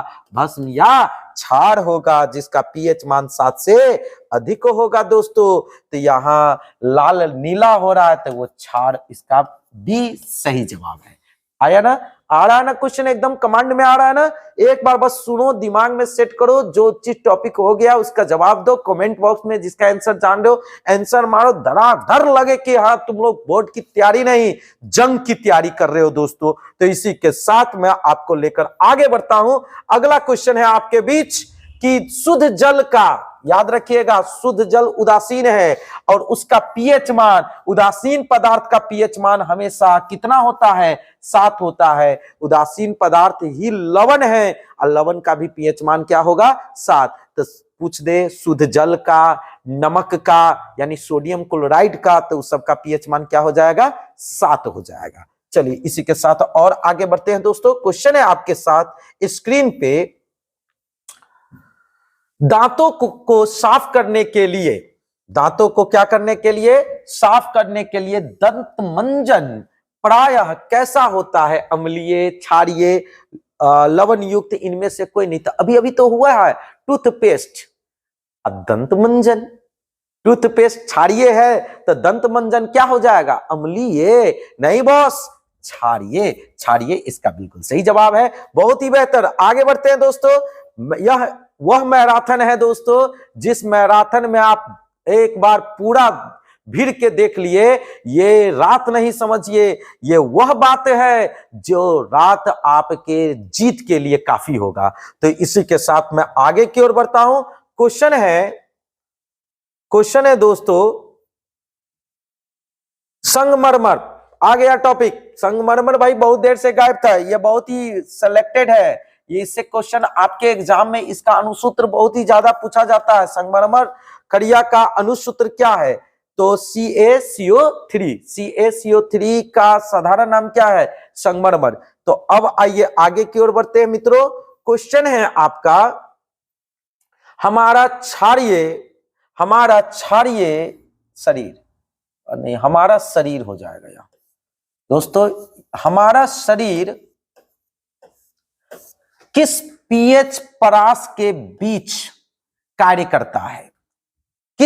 हमारा शरीर किस पीएच परास के बीच कार्य करता है? 4 से 4.8, 5 से 5.8, 6 से 6.8 और 7 से 7.8। इससे रिलेटेड क्वेश्चन कमेंट बॉक्स में आप लोग जवाब देंगे। क्या हो जाएगा इसका सही जवाब? तो 5 से 5.8 इसका सही आंसर होगा, 5 से 5.8। अब आगे बढ़ते हैं दोस्तों। क्वेश्चन है कि Na2CO3 का जलीय विलयन, Na2CO3 का कौन विलयन? जलीय विलयन का पीएच मान है, जलीय विलयन का पीएच मान है क्या भाई? 7। हाँ तो दोस्तों Na2CO3 का जलीय विलयन का पीएच मान क्या हो जाएगा? तो 7, इसका सही आंसर है 7। एक क्वेश्चन में हमें थोड़ा सा डाउट लग रहा है दोस्तों, एक बार मैं उसको कंफर्म करना चाहूंगा आप लोग के बीच, है ना। हाँ, हमारा शरीर किस पीएच परास के बीच कार्य करती है? तो दोस्तों इसका राइट आंसर डी होगा, 7.0 से 7.8। D is the right answer, सुधार कर ले, है ना। अब आ जाइए, क्वेश्चन है, स्क्रीनशॉट चाहते हैं तो स्क्रीनशॉट ले लीजिए। क्वेश्चन है दोस्तों, किस रासायनिक यौगिक को गर्म करने पर प्लास्टर ऑफ पेरिस प्राप्त होता है? तो पहले ही मैंने बताया था आपको, ऐसा क्वेश्चन पूछ सकता है। जब जिप्सम को 120 डिग्री सेल्सियस ताप पर गर्म किया जाता है तो प्लास्टर ऑफ पेरिस प्राप्त होता है, यानी कि वह रासायनिक यौगिक कौन है? जिप्सम है दोस्तों, जिसका अणुसूत्र क्या है? CaSO4 × 2H2O, है ना। तो चलिए दोस्तों इसी के साथ आगे बढ़ते हैं। बहुत ही बेहतरीन प्यारा क्वेश्चन, इंपॉर्टेंट क्वेश्चन आपके बीच। एक छात्र जांच परख नली में लिए गए sodium bicarbonate NaHCO3, sodium bicarbonate का अणुसूत्र क्या है? NaHCO3, जिसका साधारण नाम क्या हो जाएगा? खाने वाला सोडा या बेकिंग पाउडर का तनु विलयन में सार्वभौम सूचक की कुछ बूंद मिलाता है तो निम्नलिखित में से कौन सा रंग दिखेगा? तो दोस्तों नारंगी दिखेगा। कौन सा रंग दिखेगा? नारंगी दिखेगा। अब आइए दोस्तों क्वेश्चन आगे की ओर बढ़ते हैं। खरिया, देखिए संगमरमर का भी रासायनिक सूत्र है CaCO3 और खरिया का भी रासायनिक सूत्र क्या है? CaCO3। याद रखेंगे, इंपॉर्टेंट टॉपिक है। अब आ जाइए, रासायनिक सूत्र से भी क्वेश्चन निश्चित तौर पे रहता ही एग्जाम में। अब क्वेश्चन है, निम्नांकित में कौन परवल अम्ल है? स्ट्रॉन्ग एसिड परवल अम्ल का काम करती है। H2SO4, हाँ भाई है। HCl हाइड्रोक्लोरिक एसिड ये भी है। HNO3 ये भी है, यानी कि D is the right answer. सभी इनमें से सभी, ये सभी परवल अम्ल के उदाहरण हैं, याद रखेंगे। ये सब ऑप्शन को भी याद रख लीजिएगा, ये परवल अम्ल का है। कहीं आपको कोई एक दे के भी पूछ लेगा, बाकी सब लवण और क्षार दे देंगे, कोई एक अणुसूत्र दे देगा, अब पूछेगा निम्न में से कौन अम्ल है ना। तो अब आइए क्वेश्चन है दोस्तों कि इलेक्ट्रॉन के स्थानांतरण से बने यौगिक को क्या कहलाते हैं? बने यौगिक क्या कहलाएंगे? तो इलेक्ट्रॉन का जब स्थानांतरण होगा तो उसको कहेंगे वैद्युत संयोजी। उसे क्या कहेंगे? बोलिए जी, वैद्युत संयोजी। अब आइए क्वेश्चन है आपके बीच, क्वेश्चन है NaOH सोडियम हाइड्रोक्साइड है। सोडियम हाइड्रोक्साइड क्या है? क्षार, अम्ल, लवण, इनमें से कोई नहीं। क्या बोलेंगे? ABCD कमेंट बॉक्स में जवाब देंगे। ए, क्षार is the right answer.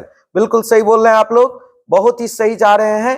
Question अगला है आपके बीच, निम्नांकित में से कौन सा लवण है? लवण पूछ रहा है, याद रखिएगा, लवण है ना। लवण के रूप में HCl हाइड्रोक्लोरिक एसिड है, ये अम्ल है ना। NaOH सोडियम हाइड्रोक्साइड भी नहीं होगा। K2SO4 बिल्कुल सही जा रहे हैं, K2SO4 लवण है कि नहीं। अब आइए क्वेश्चन है दोस्तों आप लोग के बीच, नाइट्रोजन नाइट्रोजन अणु में कितने सहसंयोजक बंधन होते हैं? नाइट्रोजन अणु में, नाइट्रोजन जिसका परमाणु संख्या कितना है, जिसकी परमाणु संख्या दोस्तों कितनी है? 7। इसका हम अगर इलेक्ट्रॉनिक विन्यास निकालेंगे 1s2 2s2 2p 2p3 4 3 7 देख सकते हैं, 2 2 4 और 2 2 4 और 3 7। फर्स्ट ऑर्बिट में 2 इलेक्ट्रॉन और सेकेंड ऑर्बिट में कितने इलेक्ट्रॉन हो जाएंगे? 5 इलेक्ट्रॉन। कितने? 3 और 2 5 वैलेंस इलेक्ट्रॉन। अगर संयोजी इलेक्ट्रॉन पूछता तो हो जाता 5। संयोजी इलेक्ट्रॉन की संख्या पूछती तो क्या हो जाता? 5। अब इस क्वेश्चन क्या कह रहा है इसको समझिए। कह रहा सहसंयोजिक बंधन, यानी कि साझेदारी के फलस्वरूप जो बंधन बनता है ना, उसकी संख्या पूछ रहा है। तो देखिए इसके पास संयोजी इलेक्ट्रॉन की संख्या ऑलरेडी कितनी है दोस्तों? 5 है ना। बाह्यतम कक्षा में इलेक्ट्रॉन 2 और 3 कुल मिलाकर कितने हो जाएंगे? 5। तो ये कितने इलेक्ट्रॉन को और जोड़ेगा तो अष्टक पूरा कर लेगा, 8 इलेक्ट्रॉन पूरा कर लेगा। तो 5 में 3 इलेक्ट्रॉन को के साथ साझेदारी करेगा तब अष्टक पूरा करेगा, यानी कि D is the right answer. दोस्तों इसका आंसर हो जाएगा ऑप्शन डी, 3 इसका आंसर है, ठीक ना। तो चलिए दोस्तों क्वेश्चन है आगे आपका, सोडियम बाइकार्बोनेट के जलीय विलयन, sodium bicarbonate, sorry guys, sodium carbonate धोबिया soda Na2CO3 into 10H2O, sodium carbonate धोबिया सोडा के जलीय विलयन घोल में मिथाइल ऑरेंज का घोल मिलाने पर घोल का रंग परिवर्तित होकर कैसा हो जाता है? पीला। कैसा हो जाता है? पीला, लाल, हरा, नीला। कैसा हो जाएगा दोस्तों? पीला is the right answer. A is the right answer. Yellow is the right answer guys. अब आइए दोस्तों क्वेश्चन है कि निम्नलिखित में से पीएच का कौन सा मान क्षारक विलयन का मान देता है? क्षारक विलयन का मान देता है, क्षारक विलयन का मान देता है दोस्तों। तो कौन सा विलयन क्षारक विलयन का मान देगा? 2 देगा? नहीं सर, ये तो अम्ल का मान देगा। 7? नहीं सर, किसका मान देगा? लवण का। 6? नहीं, अम्ल का मान देगा। तो कौन देगा क्षार का बाबा, ये बताओ। D the right answer. 13 7 से अधिक है यानी ये क्षार हो जाएगा। 13 यानी कि D is the right answer दोस्तों। तो इसी के साथ मैं और आगे की ओर बढ़ता हूं, आप लोग के सामने ऐसे खतरनाक इंपॉर्टेंट बेस्ट क्वेश्चन का सिलेक्शन लेते हुए। ऑक्सीजन के 2 परमाणुओं के बीच कितने आबंध होते हैं? ऑक्सीजन के कितने परमाणुओं के बीच दोस्तों? 2 परमाणुओं के बीच कितने आबंध होते हैं? तो देखिए ऑक्सीजन ओ जिसकी परमाणु संख्या होती है 8, इसके इलेक्ट्रॉनिक विन्यास 1s2 2s2 2p6 है ना। 2p6 नहीं होगा ना? मिट गया भाई, कैसे मिट गया तुम? ऑक्सीजन परमाणु संख्या 8, 1s2 2s2 2p 2 4 बचा, कितना 4 बचा, तो 2p4। तो आइए दोस्तों हम बात करते हैं पहली ऑर्बिट जिसमें 2 इलेक्ट्रॉन है और दूसरी ऑर्बिट में कितने इलेक्ट्रॉन? 2 और 4 6, यानी वैलेंस इलेक्ट्रॉन की संख्या कितनी हो जाएगी? संयोजी इलेक्ट्रॉन की संख्या 6 हो जाएगी। अब तब कह रहा है कि इस क्वेश्चन चेंज। हाँ तो दोस्तों आप देख रहे हैं पहली ऑर्बिट में 2 इलेक्ट्रॉन है। फर्स्ट ऑर्बिट में कितने इलेक्ट्रॉन? 2 इलेक्ट्रॉन। और दूसरी ऑर्बिट में 2 और 4 ये 4 हो जाएंगे, तभी तो 2p4 होगा।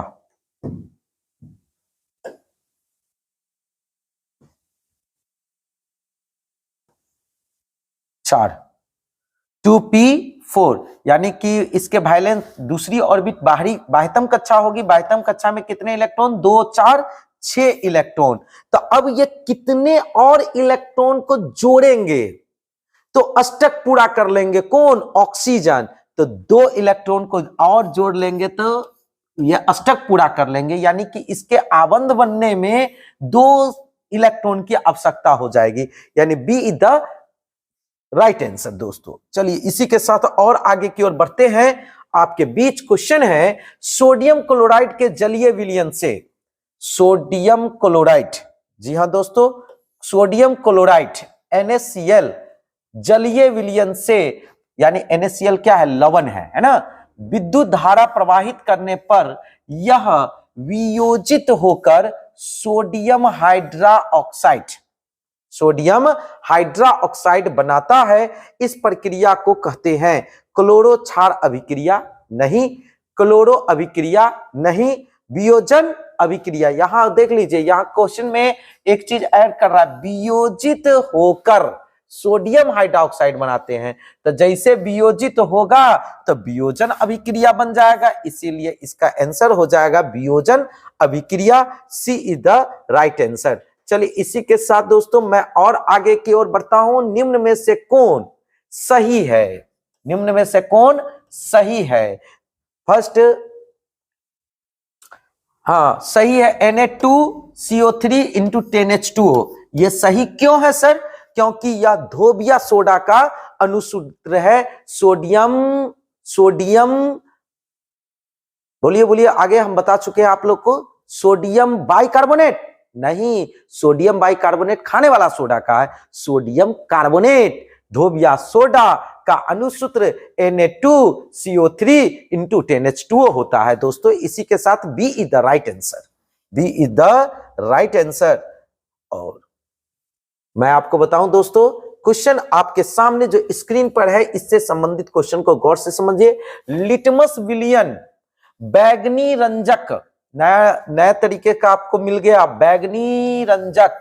लाल लिटमस नीले को लाल करता अम्ल, लाल को नीला करता है भस्म या क्षार, और बैगनी रंजक लिटमस विलयन बैगनी रंजक होता है। तो जो लिटमस विलयन बैगनी रंजक होता है वो किसका होता है? लाइकेन का दोस्तों। मित्रों किसका होता है? लाइकेन का। तो इसी के साथ मैं और आगे बढ़ता हूं, आपके साथ जुड़े रहिए ऐसे ही हमारे साथ। किसी भी उदासीन विलयन का पीएच मान होता है, तब उदासीन विलयन का पीएच मान पूरा रामायण पढ़ लिए तो अब मैं बताऊंगा नहीं, आपको कमेंट बॉक्स में जवाब देना है। उदासीन विलयन का पीएच मान यानी लवण का पीएच मान क्या होगा? 5 7 14 0। बिल्कुल सही जा रहे हैं आप लोग, बिल्कुल सही जा रहे हैं। बी द राइट आंसर, 7 इसका बिल्कुल सही जवाब है। तो चलिए इसी के साथ मैं आपको बताऊं दोस्तों कि क्वेश्चन है कि कोई विलयन लाल लिटमस पत्र को, लाल लिटमस को, है ना, कोई विलयन किस लिटमस को? लाल लिटमस को नीला कर देता है। कई बार हो चुका है ये। आप बताइए, लाल लिटमस को नीला कौन करेगा? क्षार। लाल को नीला कौन करेगा? क्षार। क्षार का पीएच मान क्या होगा? तो क्षार का पीएच मान 7 से अधिक होगा। तो इसमें ऑप्शन, तो ऑप्शन सर 11, हाँ होगा भाई, होगा। 10 ये भी होगा, 5 ये नहीं होगा, 8 होगा। यानी इसका जो ऑप्शन है वो थोड़ा सटीक नहीं दिया गया है, पर जो आंसर करेक्ट होगा वो ए, बी और डी, 3 तरह के आंसर आपको इसमें सही मिल रहे हैं। 11 10 8 ये सब छाड़ के ही पीएच मान है, तीनों ही सही जवाब है। ठीक ना दोस्तों? हाँ तो दोस्तों अब आप लोग को लेकर आते हैं केमिस्ट्री के तीसरे चैप्टर, जो कि है धातु अधातु, metal and non metal, metal and दोस्तों नॉन मेटल। इससे भी काफी क्वेश्चन आपके बोर्ड के एग्जाम में देखने को मिलते हैं, काफी बेहतरीन सा चैप्टर है। अब आइए क्वेश्चन है जिंक ब्लेड, जिंक ब्लेड है ना, जिंक ब्लेड निम्नांकित में किस धातु का अयस्क है? जिंक ब्लेड निम्नांकित में किस धातु का एस कहता है, जिंक है तो जेडन का होगा दोस्तों, जिंक है तो किसका होगा, जेडन का होगा। तो इसी के साथ हम और आगे की ओर बढ़ते हैं। क्वेश्चन आपके बीच है कि निम्नलिखित तत्वों में किसकी आयनन ऊर्जा, कौन ऊर्जा, आयनन ऊर्जा अधिकतम होती है, ClFIBr, तो किसकी अधिकतम होगी, F की, किसकी होगी दोस्तों, F की आयनन ऊर्जा अधिकतम होगी। तो इसी के साथ हम और आगे की ओर लेकर आते हैं, आप सभी बच्चों को एक बार और आगे की ओर लेकर आते हैं, बढ़ते हैं आगे की ओर। निम्नलिखित में संकेतों द्वारा व्यक्त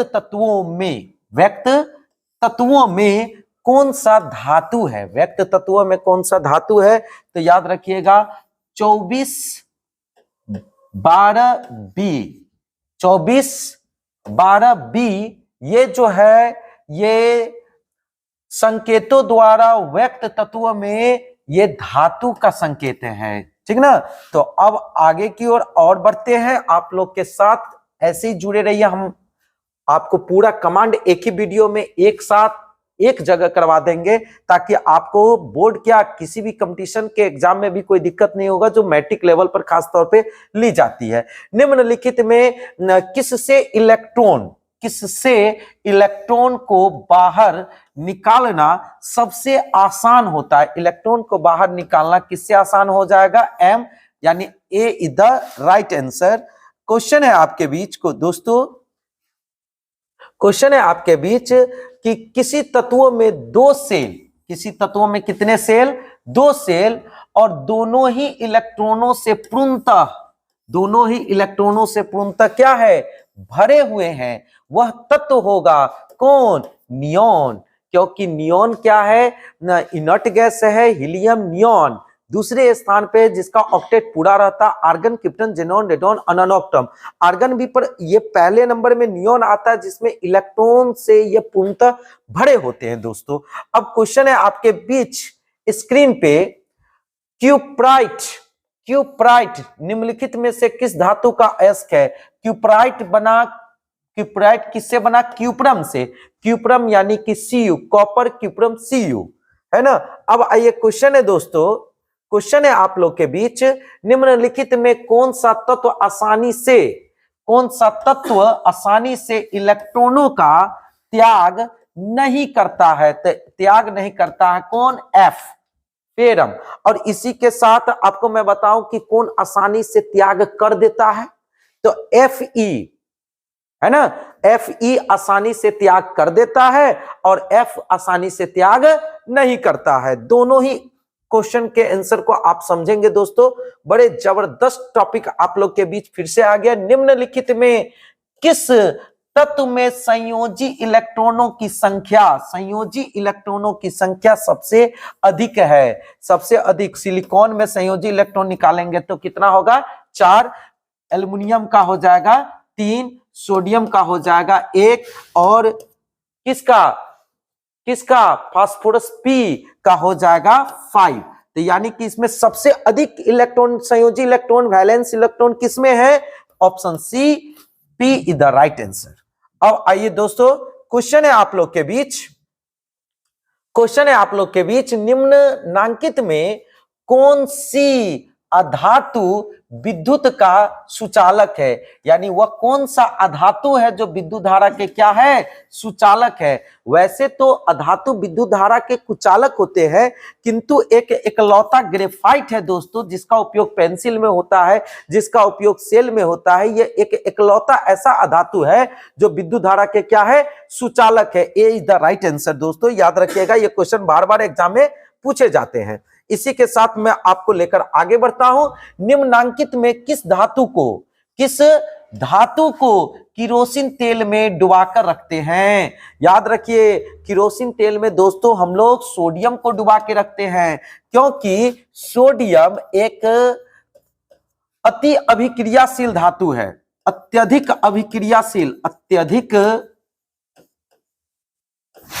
अभिक्रियाशील धातु है ना, अभिक्रियाशील धातु है।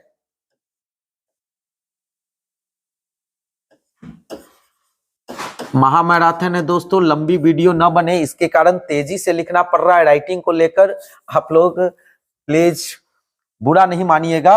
अभिक्रियाशील धातु है जो वायुमंडल के वायु से अभिक्रिया करके, ऑक्सीजन से अभिक्रिया करके स्वतः जलने लगती है, अपने आप जलने लगती है, स्वतः जलना प्रारंभ कर देती है दोस्तों।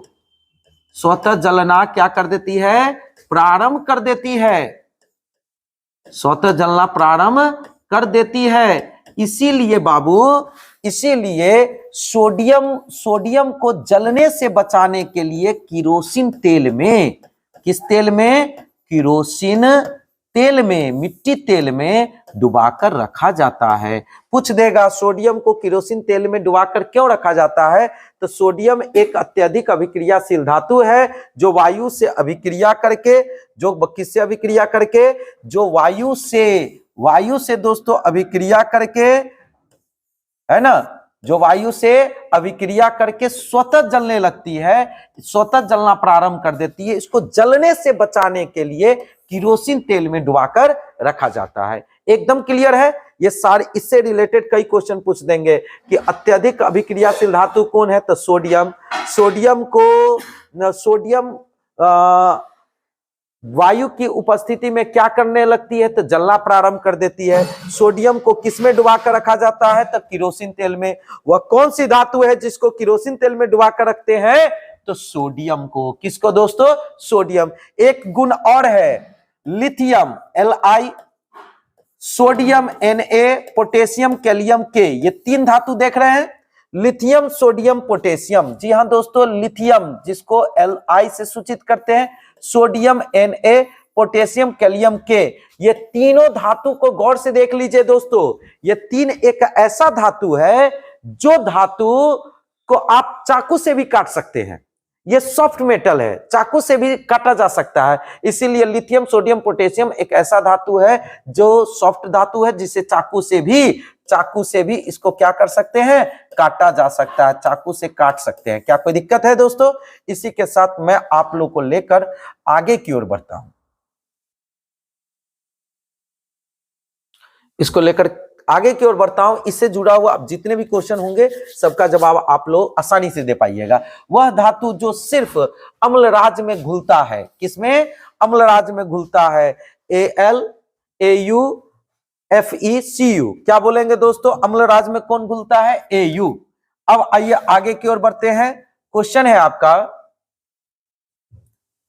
क्वेश्चन है दोस्तों आपका कि ऐसे तत्व जो इलेक्ट्रॉनों को त्याग कर, इलेक्ट्रॉनों को क्या करके? त्याग कर धनात्मक आयन बनाते हैं, वो कौन होंगे? धातु होंगे।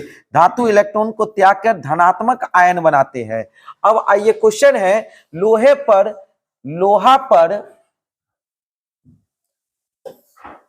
जिंक लेपित करने की क्रिया, जिंक, Zn, जिंक लेपित करने की क्रिया क्या कहलाती है? लेपित करना मतलब, लेपित करने की क्रिया मतलब लेपन कहलाएगा। जिंक लगा रहे हैं यानी कि वो क्या कहलाएगा? विद्युत लेपन कहलाता है। क्या कहलाएगा दोस्तों? विद्युत लेपन कहलाता है। इसी के साथ मैं आप लोग को लेकर आगे की ओर बढ़ता हूं। क्वेश्चन आपका अगला है कि ताम्र एवं टीना, ताम्र एवं टीना से बना मिश्र धातु को कहते हैं। ताम्र एवं टीना से बने मिश्र धातु को दोस्तों कांसा कहते हैं। वैसे मिश्र धातु केवल पूछता कि मिश्र धातु निम्न में से कौन है? तो मिश्र धातु कांसा भी है, मिश्र धातु पीतल भी है, किंतु ताम्र और टीना से मिलकर बना मिश्र धातु कौन होगा? कांसा होगा। याद रखेंगे, इससे जुड़ा हुआ क्वेश्चन आगे भी देखने को मिलेगा। क्वेश्चन है आपका कि सिलिकन क्या है? तो सिलिकन दोस्तों उपधातु है। इसी के साथ मैं आपको और आगे लेकर आता हूं। क्वेश्चन है पीतल, अभी आपके सामने आया, पीतल क्या है? तब पीतल कौन धातु है? मिश्र धातु है। अगर पीतल के जगह कांसा रहता तो वो कौन धातु होता? वो भी मिश्र धातु होता। अब आइए दोस्तों, क्वेश्चन है आपके बीच,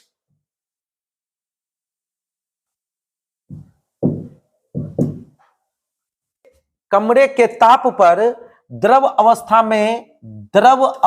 में रहने वाली धातु, याद रखिएगा, कमरे के टेम्परेचर पे जो द्रव के अवस्था में रहने वाले धातु होंगे वो पारा कहलाएंगे। क्या कहलाएंगे दोस्तों?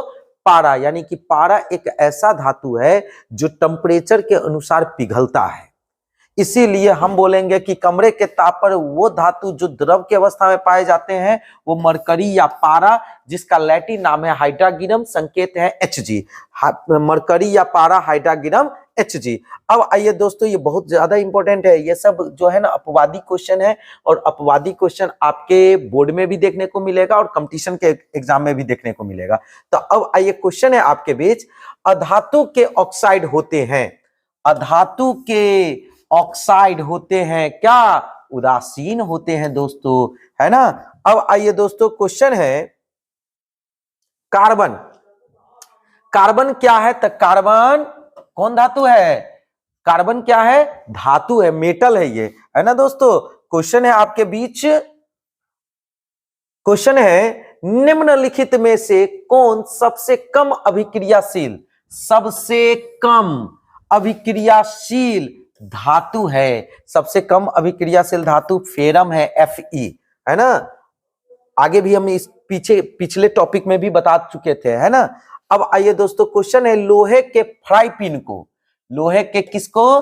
फ्राई पिन को, फ्राई पैन जिसमें जो है ना फ्राई करते हैं किसी खाद्य पदार्थों को, जो है कि फ्राई करने के लिए जो यूज किया जाता है उसको फ्राई पिन कहते हैं, है ना। और उस फ्राई पिन को जंग लगने से बचाने के लिए निम्नलिखित में कौन सी विधि उपयुक्त है? ग्रीस लगाकर, हाँ भाई ग्रीस लगाया जाएगा। पेंट लगाकर, हाँ भाई ये भी सही है। जिंक की परत चढ़ाकर, बिल्कुल सही बात। इनमें से सभी, ये इनमें से सभी D is the right answer, D is the right answer. जंग से बचाने के लिए ये सभी उपाय किए जाते हैं दोस्तों। अब आइए क्वेश्चन है आपके बीच, निम्नलिखित में किस धातु को चाकू से काटा जा सकता है? हमने आपको 3 नाम बताया था, याद कीजिएगा, lithium, sodium, potassium. Lithium, sodium, potassium एक ऐसा धातु है जो सॉफ्ट धातु है जिसे चाकू से भी काटा जा सकता है। तो इसमें क्या दिया हुआ? सोडियम दिया हुआ, तो sodium is the right answer. अब आइए क्वेश्चन है दोस्तों, क्वेश्चन है निम्नलिखित में कौन सा अधातु, कौन सा अधातु विद्युत का सुचालक होता है? बता चुके हैं, एक ग्रेफाइट इकलौता ऐसा अधातु है जो विद्युत धारा के सुचालक होते हैं। नो डाउट आप लोग के समझ में आ रही होगी, मैं उम्मीद करता हूं। यदि कोई प्रॉब्लम हो तो ऐसे ही हमसे आप पूछ सकते हैं। निम्नलिखित में से सबसे भारी धातु, निम्नलिखित में से सबसे भारी धातु कौन है ना। तो देख लीजिए, सबसे भारी धातु तो यूरेनियम, आयरन ही होगा ना, लोहा, आयरन सबसे भारी मेटल जो है कि जितने भी दिए गए हैं उसमें से सबसे भारी मेटल वही है, lithium, uranium, caesium, iron, iron. चलिए अब आइए दोस्तों, क्वेश्चन है आपके बीच, क्वेश्चन है आपके बीच, सल्फर, सल्फर परमाणु की बाह्यतम कक्षा में, आप लोग को चैप्टर 2 में मैंने सल्फर का संयोजी इलेक्ट्रॉन निकाल के दिखाया था, है ना। तो सल्फर के बाह्यतम कक्षा में इलेक्ट्रॉनों की संख्या, तो बाह्यतम कक्षा में जो इलेक्ट्रॉन की संख्या होगी उस इलेक्ट्रॉन को वैलेंस इलेक्ट्रॉन कहते हैं, जिसको संयोजी इलेक्ट्रॉन कहा जाता है। तो सल्फर दोस्तों, नेक्स्ट क्वेश्चन आ गया था, तो फिर से मैं बात करता हूं सल्फर की। सल्फर S, मैंने पिछले क्लास में आपको इसका जो है कि पिछले टॉपिक में अम्ल भस्म तथा लवण में इसका मैंने इलेक्ट्रॉनिक विन्यास निकाला था। S16, S16 का आपने क्या निकालेंगे अगर इलेक्ट्रॉनिक विन्यास? तो 1s2, 2s2, 2p6, 3s2 और 3p, 10 तो 12 और 4 16, है ना। तो अब इस सवाल ये उठता है कि इसके बाह्यतम कक्षा में कितनी होगी? तो ये पहली कक्षा है, इसमें 2 है, बीच वाली कक्षा यानी दूसरी कक्षा जिसमें 8 इलेक्ट्रॉन हो जाएंगे, और तीसरी कक्षा जो सबसे बाहरी कक्षा है उस कक्षा में कितने इलेक्ट्रॉन होंगे? 2 और 4। कितने इलेक्ट्रॉन होंगे दोस्तों? तो संयोजी इलेक्ट्रॉन जो सबसे बाहरी कक्षा में है वो 6 हो जाएंगे, यानी कि सल्फर के संयोजी इलेक्ट्रॉन की संख्या कितनी हो जाएगी? 6। कोई दिक्कत? एकदम क्लियर चल रहा है। तो अब आइए दोस्तों, क्वेश्चन है आप लोग के बीच, स्क्रीनशॉट लेना चाहें तो आप जैसे ही हम स्क्रीन पे कुछ लिखे, ऐसा जो आपके लिए इंपॉर्टेंट लगे आप उसका स्क्रीनशॉट ले लिया कीजिए दोस्तों। क्वेश्चन है आप लोग के बीच, क्लोरीन के परमाणु की बाह्यतम कक्षा में, देखिए वहां सल्फर पूछ रहा है, यहां क्लोरीन पूछ रहा है। सल्फर की परमाणु संख्या 16 और क्लोरीन की परमाणु संख्या 17 होती है। तो सल्फर का जो संयोजी इलेक्ट्रॉन 6 आया है, बाह्यतम कक्षा में इलेक्ट्रॉन की संख्या 6, तो एस का 16 था तो 6, तो क्लोरीन का परमाणु संख्या 17 है तो कितना आएगा, एक बार में आंख बंद करके दे सकते हैं 7। D the right answer. अब आइए क्वेश्चन क्या कह रहा है दोस्तों, क्वेश्चन कह रहा है कि किसी कोष में इलेक्ट्रॉनों की अधिकतम संख्या, किसी कोष में इलेक्ट्रॉनों की अधिकतम संख्या कितनी होगी, तो सबसे ज्यादा इलेक्ट्रॉन तो आ जाएंगे 4n² में, यानी option D is the right answer. अब आगे बढ़ते हैं दोस्तों। क्वेश्चन है कि कौन सा अधातु कमरे के तापमान पर तरल अवस्था में पाया जाता है। तो ये अब जरा समझने वाली बात है। धातु वह कौन सा धातु है जो कमरे के ताप पर तरल अवस्था में, द्रव की अवस्था में पाई जाती है, तो वो है पारा, मरकरी। और कौन सा अधातु नन मेटल जो कमरे के ताप पर द्रव की अवस्था में पाई जाती है, तो वो भी याद रखिएगा ये ब्रोमीन है। ये भी अपवादिक केस है, ये भी क्वेश्चन आपके एग्जाम में बहुत बार पूछे जा चुके हैं, आगे भी आने की बहुत संभावना है। आगे फिर से आगे बढ़ते हैं दोस्तों। क्वेश्चन है निम्न में से किस धातु का गलनांक सबसे कम है। तो सबसे कम किसका होगा भाई, सोडियम सबसे अभिक्रियाशील है, जो स्वतः जलने लगती है, तो इसका गलनांक सबसे कम होगा।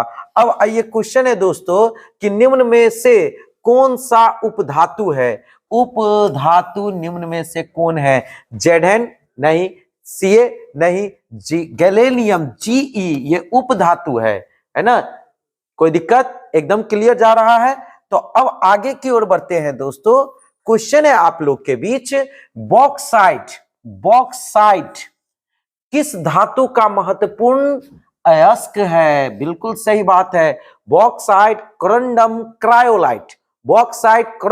क्रायोलाइट, ये 3 ऐसे अयस्क है जो एल्युमिनियम से प्राप्त होते हैं। किससे, एल्युमिनियम से, यानी एल्युमिनियम के 3 अयस्क बॉक्साइट, कोरंडम, क्रायोलाइट।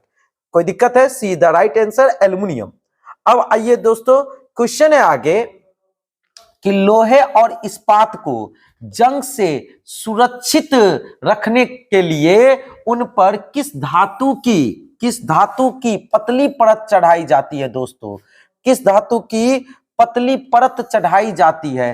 तो याद रखिएगा, हम जंग से बचाने के लिए जिंक की परत चढ़ाते हैं।